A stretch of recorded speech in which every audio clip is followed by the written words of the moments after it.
Astral America. I travel through the U.S. as a soldier through a battlefield not his own, and over which clouds fly in the opposite direction. 1 conference, a genuflection. 2, 3 conferences, an uphill climb. A fleeting reflection in a New England mirror. I am the aeronautic missionary of silent majorities and fatal strategies, leaping cat-like from one airport to the next. Now the kindle woods of New Hampshire, yesterday the vertical sweetness of skyscrapers, tomorrow mellifluous Minneapolis, with its spidery suite of vowels, half Greek and half Sioux, evoking an auroral geometry at the edge of ice floes, at the horizon of the inhabited world. Wanting to preserve his vision of America, he had forbidden himself to thoroughly understand English, linguistic strangeness, the irony, the softness, the cruelty of any foreign tongue being part of his imaginary realm. One day he had had enough. He learned this language, and at once had no further reason to come to America. He could just stay in France and talk to himself in English, which today he commands wonderfully well. Minneapolis, Minneapolis, where are those 10,000 lakes, that utopia of a Hellenistic city at the far edge of the Rockies? After the patrician elegance, the feminine intelligence, and the softness of a Wisconsin Indian summer, this city is but a rural conglomerate without light, awaiting only winter and the cold it is so proud of, in the midst of its silos and hunting grounds. Yet in the depths of this deepest America, in St. Paul, there is the bar at the Commodore, with the best Art Deco in the world, where they say Fitzgerald came to drink every evening. I drink there too. All the powers of the world at some point built their monumental avenues, offering a summary perspective of the infinity of empire. But the Indians at Teotihuacan, or the Egyptians in the Valley of the Kings, or even Louis XIV at Versailles, constructed their syntheses with an architecture proper to their time and place. Here, in Washington, the immense axis cutting from the Washington Monument to Capitol Hill is made up of museums that segue in and out of one another and summarize our entire universe, from the Paleolithic to the space age. This gives the entirety a look of science fiction, as though someone had wanted to assemble in one place all signs of terrestrial adventure and culture for the benefit of an extraterrestrial. The White House itself, situated just to one side of this axis and discreetly keeping vigil over the whole, seems a museum, the museum of global power, decked out in aloofness and a prophylactic whiteness. Kennedy to his citizens: ask not what your country can do for you, ask what you can do for your country. Then, to all people of the world, ask not what America can do for you, ask what you can do for America. Logical symmetry. One waits for it, one hopes for it. But no, the speech ends with a clever and hypocritical substitution. What you can do for all people of mankind. Freedom. Hypocrisy of the American squirrel. They say that all goes well, that America is good about animals, about itself, and about the rest of the world, and that in the heart of everyone is a slumbering squirrel. Walt Disney's entire philosophy eats out of your hand, along with those pretty, sentimental little gray-furred beasts. I believe to the contrary that behind each of their tender eyes lurks a fierce and frozen being, whose fear lies in wait for you. On the very same lawn where the squirrels run, stuck into the ground, there is a placard from, I do not know which Society of Jesus. Vietnam, Cambodia, Lebanon, Grenada. We are a violent society in a violent world. Halloween. There is nothing funny about this sarcastic holiday. Rather, this mix of presents and grimacing masks reflects a hellish and unreasonable claim to revenge by children against the adult world. The menace of the hurtful power of childhood hovers over this universe in relation to its devotion to children themselves.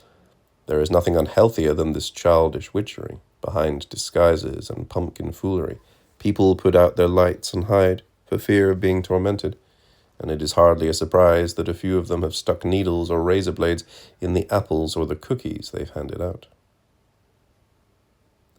Laughter on American television has replaced the chorus of Greek tragedy. The laughs are inexorable and barely spare the news, the stock market, reports, and the weather. They are audible by dint of their sheer obsessiveness, behind Reagan's voice or the disaster of the Marines in Beirut, and visible through advertising. It's the sarcastic exhilaration of a Puritan culture. Elsewhere, the task of laughter and of pleasure is left to the spectator. Here, one's own laugh is carried over to the screen, where it is part of the spectacle, where it can't be ambiguous. It's the screen that laughs, the screen that is entertained.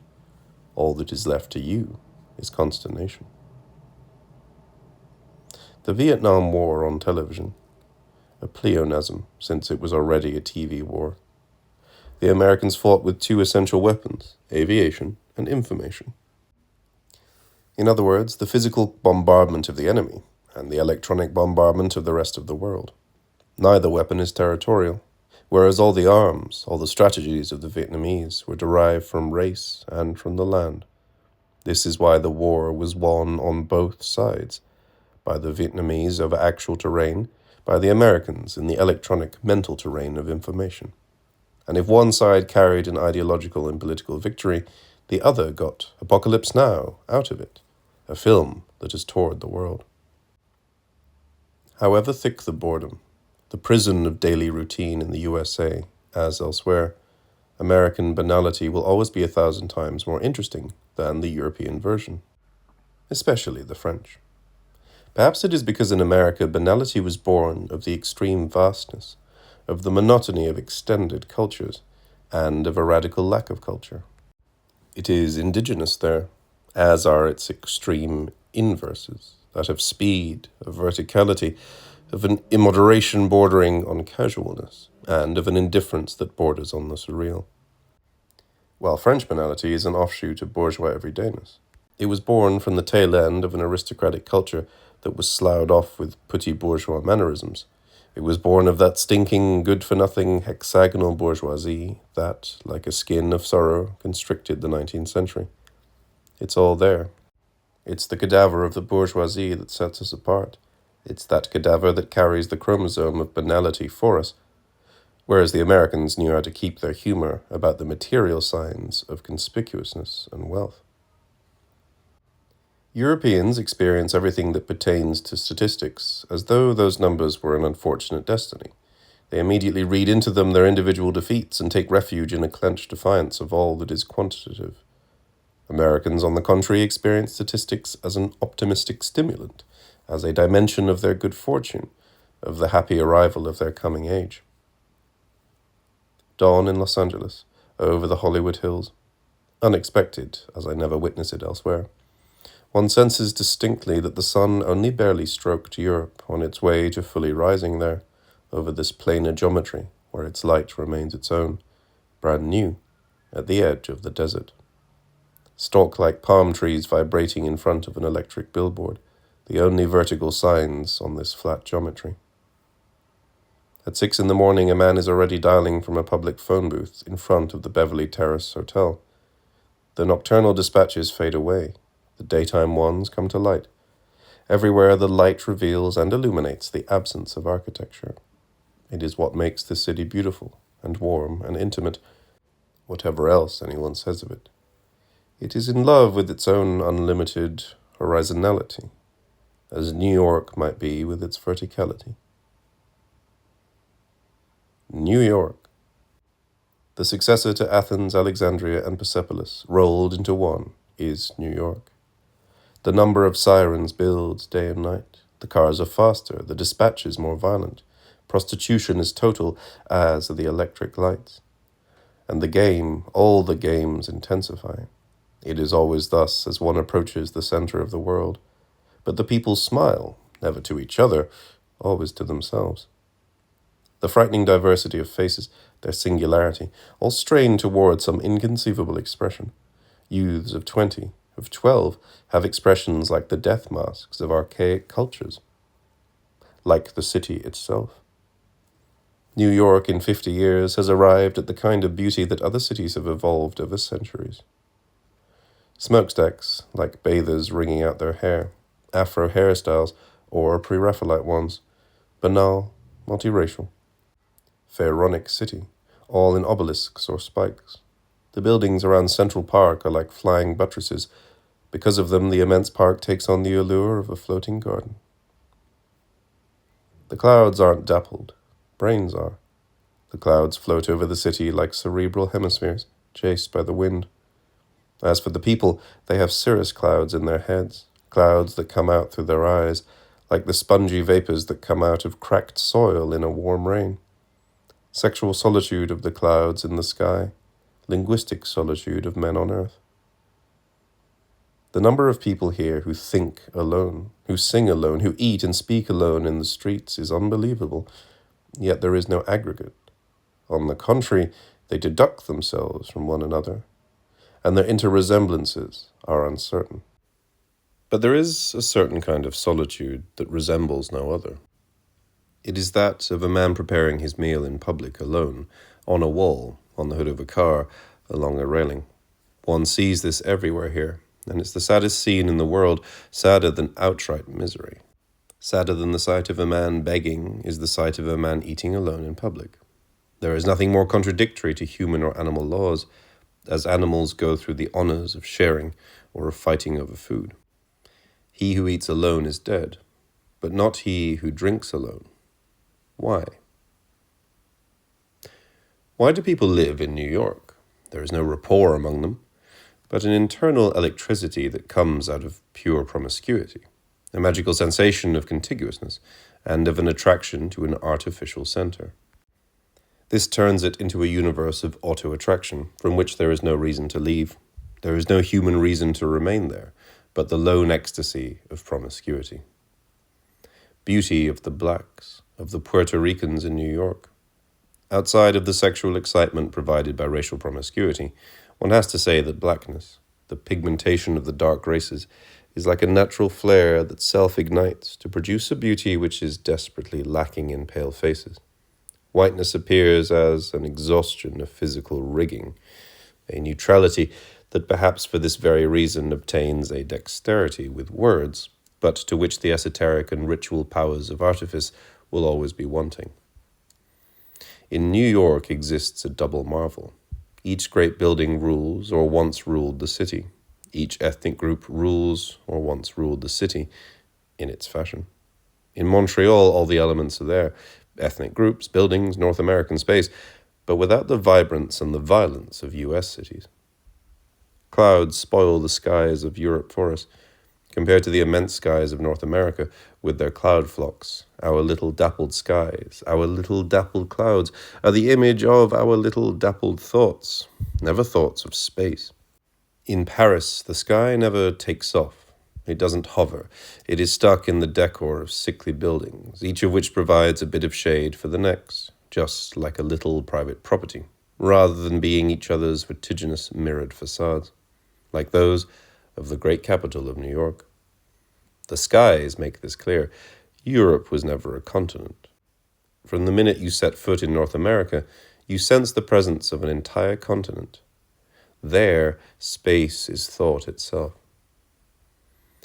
Compared to American downtowns and skyscraper ensembles, La Défense loses the architectural advantage of verticality and enormity by having squeezed its buildings into an Italianate scene, into a closed theatre circumscribed by a peripheral boulevard. A French-style garden, in a way. A bouquet of buildings tied with a ribbon. This counteracts any possibility that these monsters might engender others on toward infinity, each defying the other, in a space given drama by this competition. New York, Chicago, Houston, Seattle, Toronto. Those cities give rise to the pure architectural object, the kind that eludes architects, that fundamentally and categorically denies the city and its function, that denies the common good and the individual good, that persists in its delirium, and whose only equivalent was the vain glory of Renaissance cities. No, one must not humanize architecture. Anti-architecture, the real kind, not Arcosanti in Arizona, for which all the soft technologies were gathered in the heart of the desert. No, the savage kind, the inhuman kind, the kind that exceeds man, got itself together all by itself in New York. and without taking into account such notions as the nest, well-being, or ideal ecology. This kind took its chances with tough technologies. It exaggerated all dimensions. It made its wager against the sky and against hell. Eco-architecture, like the eco-society, is the soft pedal hell of low empires. The wonders of modern demolition. It is the reverse spectacle of rocket launches. A 20-story building slides as a vertical hole toward the center of the earth. It crumbles straight like a mannequin without losing its vertical countenance, as though it were falling through a trapdoor, and with all debris sucked into its surface on the ground. Here is a miraculous art of the modern age, which equals the fireworks displays of our childhood. They say, in Europe the streets are lively, in America they are dead. This is wrong. There is nothing more intense, more electrifying, more vital, and more combustive than the streets of New York. Crowds, traffic, advertising fill them, sometimes violently, sometimes casually. Millions of people fill them, wanderers, nonchalants, violent ones, as though they had nothing else to do. And very likely they don't really have anything to do other than to produce the permanent scenario of the city. Music is everywhere. The traffic is intense, relatively vehement and quiet, not like the nervous and theatrical traffic of Italy. The streets, the avenues, never empty out. But the clear aerial geometry of the city sets this arterial promiscuity apart from the small congested streets of Europe. In Europe, the street only lives by access, in historical moments, revolutions, barricades. Otherwise, people pass through quickly. No one really loiters in the street. People barely stroll around anymore. It's the same as European cars. They're not big enough to live in. So it is with the cities. There isn't enough room to let oneself go. Or perhaps it is rather that these supposedly public places are marked and labeled so insistently as such that there is no question of crossing them or haunting them the way one might a desert or indifferent space. The American street might not know historic moments, but it is always bustling, vital, kinetic, and cinematic, like the country itself, where historic and political arenas count for little, but where the virulence of change, whether fueled by technology, racial differences, or the media, is huge. It's the very violence of the way we live. In New York, urban turbulence is so strong. The centrifugal force is such that it is superhuman to consider living as two, to share someone else's life. Only tribes, gangs, mafia families, perverse or initiate societies, a few complicitous groups can survive, but not couples. It is anti-arc, where once the animals were loaded on board 2 by 2 to save their species from the flood. Here, in this arc fantastic, everyone goes on board alone. It's up to the individual to find, night after night, the last survivors for the last party. In New York, the mad have been liberated. Loose in the city, they are sometimes hard to tell apart from the other punks, junkies, alcoholics, or generally wretched who haunt it. It is hard to see why so crazy a city would keep its insane in the shadows, why it would remove from circulation specimens of a kind of folly that has, in multiple forms, taken hold of the whole town. The gymnastics of breaking are a kind of acrobatic prowess. One only notices at the end of a routine that one has witnessed the dance, when it is set into a position of indifference, elbow on the ground, head nonchalantly leaning into the palm of a hand, just like on an Etruscan tomb. This sudden immobility reminds one of Chinese opera, but the Chinese warrior freezes still into the heroic gesture at the peak of action, while the breaker stops at the slack phase of a movement with a mocking gesture. It seems as though, by coiling and spiraling thus upon themselves on sidewalks, the dancers are drilling their own holes inside their bodies, from the depths of which they assume the ironic and idle pose of death.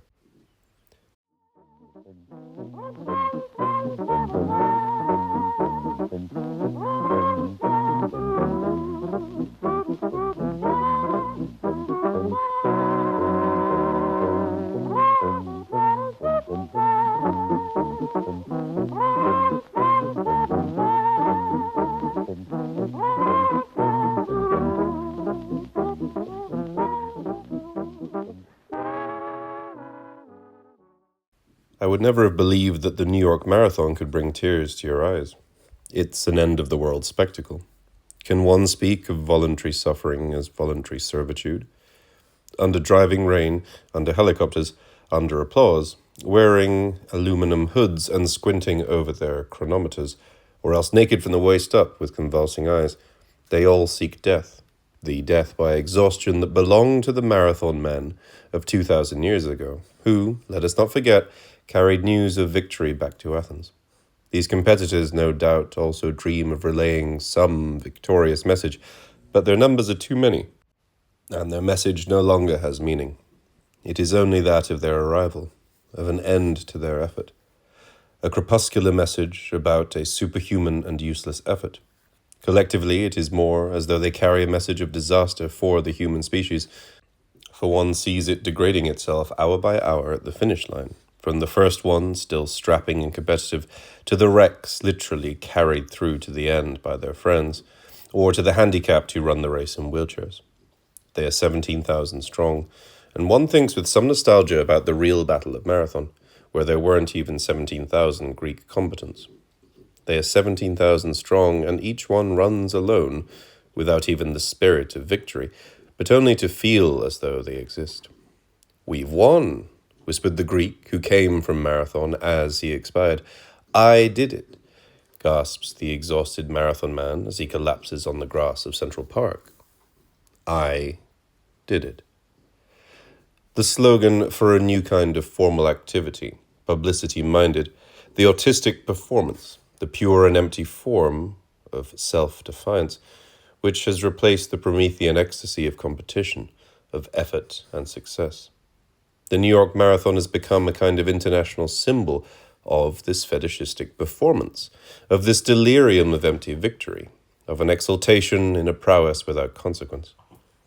"I ran to the finish in the New York Marathon. I did it. I climbed to the top of Annapurna. I did it." The moon landing is of the same order. We did it. That was, in the end, an event not so much surprising, as programmed in advance within the trajectory of progress and of science. We had to do it. We did it. But rather than revive the millenarian dream of space, that event, in a way, exhausted it.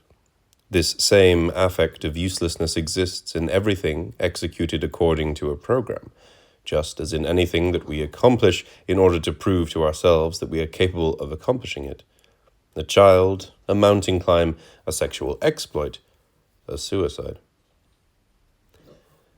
The marathon is a demonstrative form of suicide, a publicity-minded suicide. It means running to show that we are capable of pushing our own limits, running to make a mark, to prove something. To prove what? That one is able to finish. Graffiti writers also say nothing more than, "My name is so-and-so, and I exist." They are giving free publicity to existence. Is it continually necessary to prove one's own life? Strange sign of weakness, front-running sign of a new fanaticism, that of evidence without end. Mystic Transportation Incorporated. A sea-green truck with sparkling fenders heads down 7th Avenue in the early morning sun, just after a snowfall. On its sides, in metallic gold letters, are the words Mystic Transportation. They describe all New York and its mystical point of view about decadence. Here are all special effects, from the vertical sublime to the rotting ground. All the special effects of races and empires, these are the fourth dimension of the city. Eventually, cities will be extensive and non-urban, Los Angeles. Still later, they will shroud themselves and will no longer even have names. All will become infrastructure cradled by light and artificial energy. The brilliant superstructure, the mad verticality, will have disappeared. New York is the final excess of this baroque verticality, of this centrifugal eccentricity, before a horizontal dismantling, followed by subterranean implosion. By a wonderful complicity shared by all its population, New York affords itself the comedy of its own catastrophe. This is not an effect of decadence, it is an effect of its power, a power that nothing elsewhere can threaten, because nothing threatens it. Its density, its superficial electricity, stave off the idea of war. The resumption of daily life every morning is a sort of miracle, given the expenditure of energy the day before. Its voltage protects it, like a voltaic dome, from all exterior destruction. if not from internal accidents like the blackout of 77. But the very scope of these accidents turns them into world events, thus contributing further to its glory. This centrality and eccentricity cannot but give it a sense of delirium about its own end, a delirium that the New York scene transcribes aesthetically in its follies, in its violent expressionism, but which the entire city collectively cultivates in the technical frenzy of verticality, in the acceleration of banality, in the joyful or wretched vivacity of the faces, in the rude sacrifice of humanity to pure circulation. Here, urbanness has reached such a degree that it is no longer necessary to express it or give it a political character. Furthermore, New York is no longer a political city, and demonstrations by this or that ideological group are rare. Ethnic groups express themselves through festivals and parades which make their racial presences evident. Violence has to do not so much with social relations, but with all relations, and it is exponential. Sexuality itself has in some way been exceeded. People say it's in the process of disappearing, even if it's everywhere on billboards. It no longer has time to materialize in human and romantic relationships. It becomes volatile in the promiscuity of every instant, in multiple ephemeral contexts. In New York, one can find a feeling of glory, in the sense that you can feel haloed by the total energy. It's not like the lugubrious spectacle of change in Europe. It's the aesthetic form of a mutation. In Europe, we have the art of thinking things through, of analyzing them, of pondering them. No one can contest this historical subtlety and this conceptual imagination. Even the spirits on the far side of the Atlantic envy us this. But the glaring truths, the actual prodigious effects, are located at the edge of the Pacific or in the sphere of Manhattan. New York, Los Angeles are at the center of the world. One has to say this, even if something about it simultaneously thrills and troubles us. We are desperately lagging behind stupidity and the mutational character, behind naive excess, and the social, racial, moral, morphological, architectural eccentricity of this society. No one is in a position to analyze it, certainly not those American intellectuals locked into their campuses, dramatically foreign to this concrete, fabulous mythology which unfolds all around them. This American universe thoroughly rotten with wealth, with power, with senility, with indifference, with puritanism and mental hygiene, with misery and waste, with technological vanity and useless violence, I cannot stop myself from seeing it in the morning of the world. Maybe it's because the whole world continues to dream about it even as it dominates and exploits.